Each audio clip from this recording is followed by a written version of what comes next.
الحمد للہ رب العالمین ارحم الراحمین الذی ارسل حبیبہ رحمۃ للعالمین والصلاة والسلام علی سید المرسلین وعلی آلہ واصحابہ اجمعین اما بعد فاعوذ باللہ من الشیطان الرجیم بسم اللہ الرحمن الرحیم والقرآن المجید آمنت باللہ صدق اللہ العظیم وصدق رسولہ النبی الکریم ونحن علی ذلک لمن الشاہدین والشاکرین والحمد للہ رب العالمین ان اللہ وملائکتہ یصلون علی النبی یا ایہا الذین آمنوا صلوا علیہ وسلموا تسلیما الصلاۃ والسلام علیک یا سیدی یا رسول اللہ وعلی آلک واصحابک یا حبیب اللہ الصلاۃ والسلام علیک یا سیدی یا نبی اللہ وعلی آلک واصحابک یا شفیع المذنبین۔ اللہ تبارک و تعالیٰ کی حمد و ثناء کے بعد میرے معزز سامعین اکرام السلام علیکم۔ میرا آج کا موضوع قرآن پاک کا تعارف ہے۔ اللہ تبارک و تعالیٰ نے بنی نوع انسان کی ہدایت کے لیے دنیا میں مختلف شریعتیں اتاریں، شریعت ابراہیمی، شریعت عیسوی، شریعت موسوی، چنانچہ آخری شریعت جو کامل ہدایت کے ساتھ نازل ہوئی وہ قرآن کریم ہے۔ قرآن کریم اللہ تبارک و تعالیٰ کی نازل کردہ کتاب ہے جو جبریل امین لے کر آئے اور نبی آخر الزمان صلی اللہ علیہ وسلم پر 23 سال کے عرصے میں نازل ہوئی، اور یہ ہمارے آقا و مولا محمد الرسول اللہ صلی اللہ علیہ وسلم کا قیامت تک باقی رہنے والا معجزہ ہے۔ معزز سامعین کرام، قرآن پاک کو اگر لغت میں دیکھا جائے تو لفظ قرآن کے 3 مصدر بنتے ہیں۔ لفظ قرآن یا تو قرء سے بنا ہے، یا قراءۃ سے بنا ہے، یا قرن سے بنا ہے۔ اگر ہم اس کا معنی قرء سے لیں تو اس کا معنی جمع ہونے کے ہیں کہ اب قرآن کو قرآن اس لیے کہتے ہیں، یہ سارے اولین و آخرین کے علموں کا مجموعہ ہے، اس لیے اس کو قرآن کہتے ہیں۔ اگر یہ قراءت سن بنا ہے، اگر یہ قراءت سے بنا ہے تو اس کے معنی پڑھی ہوئی چیز۔ اب اس کو قرآن اس لیے کہتے ہیں کہ انبیاء کرام کو کتابیں یا صحیفے رب ذوالجلال کی طرف سے لکھے ہوئے عطا فرمائے، لیکن قرآن پاک پڑھا ہوا اتارا۔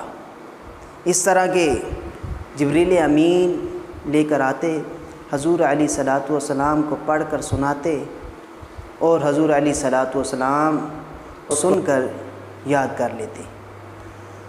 اگر یہ قرن سے بنا ہے تو اس کے معنی ملنا اور ساتھ رہنے کی ہیں۔ اب اس کو قرآن اس لیے کہتے ہیں کہ حق اور ہدایت اس کے ساتھ ملی ہوئی ہے، اس کی صورتیں اور آیتیں ہر ایک بات کے ساتھ ہیں، کوئی کسی کے مخالف نہیں۔ اس میں عقائد، اعمال اور اعمال میں اخلاقیات، سیاسیات، عبادات، معاملات تمام ایک ساتھ جمع ہیں۔ ہر لحظہ، ہر لمحہ، ہر عمل میں ملی ہوئی ہوتی ہیں اور ساتھ ہوتی ہیں۔ معزز سامعین کرام، قرآن اس کے کئی اسماء ہیں۔ اللہ تبارک و تعالیٰ نے کتنے اسماء جو ہیں وہ قرآن پاک میں ذکر کیے ہیں۔ اللہ تبارک و تعالیٰ نے اس قرآن کو قرآن حکیم کہا، فرمایا تلک آیات الکتاب الحکیم، یہ حکمت والی کتاب کی آیتیں ہیں۔ اور اللہ تبارک و تعالی نے اس قرآن پاک کو شفا کہا، ارشاد فرمایا وَنُنَزِّلُ مِنَ الْقُرْآنِ مَا هُوَ شِفَاءٌ وَرَحْمَةٌ لِّلْمُؤْمِنِينَ، فرمایا اور ہم قرآن اتارتے ہیں وہ چیز جو ایمان والوں کے لیے شفا ہے۔ اور اللہ تبارک و تعالی نے اس قرآن پاک کو ذکر مبارک کہا، فرمایا وَهَذَا ذِكْرٌ مُبَارَكٌ أَنزَلْنَاهُ، اور یہ برکت والا ذکر ہے کہ ہم نے اتارا۔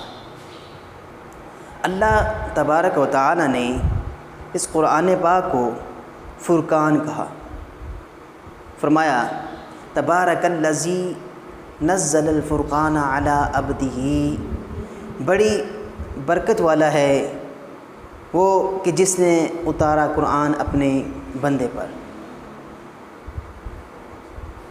اللہ تبارک و تعالی نے اس قرآن پاک کو قرآن مجید کہا، فرمایا والقرآن المجید، عزت والے قرآن کی قسم۔ اللہ تبارک و تعالی نے اس قرآن پاک کو قرآن کریم کہا، فرمایا انہ لقرآن کریم، بے شک یہ عزت والا قرآن ہے۔ اور اللہ تبارک و تعالی نے اس کو کتاب مبین کہا، فرمایا والکتاب المبین، قسم ہے اس روشن کتاب کی۔ اللہ تبارک و تعالی نے قرآن کو ہادی کہا، فرمایا ان ھذا القرآن یہدی، بے شک یہ قرآن راہ دکھاتا ہے، ہدایت دیتا ہے، سیدھا راستہ دکھاتا ہے۔ اللہ تبارک و تعالی نے قرآن پاک کے کئی اسماء ذکر فرمائے۔ علامہ جلال الدین سیوطی نے اپنی کتاب الاتقان کے اندر اس کے 2 ذاتی اور 55 صفاتی نام ذکر کیے۔ یہ اسماء اور صفات قرآن کے شرف اور اس کے مقام و منزلت کے اعتبار سے پورے قرآن کے عین مطابق ہے اور شایان شان ہیں، کیونکہ کثرت اسماء و صفات چیز کے شرف پر دلالت کرتی۔ یہ کثرت اس بات کی دلیل ہے کہ تمام نفع بخش علوم اور دنیا و آخرت کی بھلائی والے فنون کی بنیاد یہی قرآن کریم ہے۔